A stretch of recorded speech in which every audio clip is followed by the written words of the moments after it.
I actually did not, I haven't seen it, but I've heard so much about it kasi trending nga siya.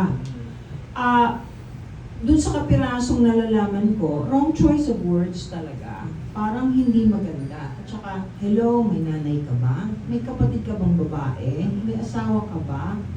Ganyan ba ang gusto mong marinig pag pinag-usapan yung asawa mo, yung nanay mo, o yung kapatid mo? Napakasimpleng bagay eh. Unfortunately, very patriarchal ang society natin from the very beginning. Ngayon lang umuusbong kahit papano yung katwiran at karapatan ng mga babae. Yun, di ba? Ang ating ang society natin macho. Pamachohan. Ang dami kayang babaeng mas macho sa lalaki. Hindi ako nagbibiro. Kailangan lang sana matutong gumalang sa kapwa. Mga babae, mga lalaki, GMRC boils down to that.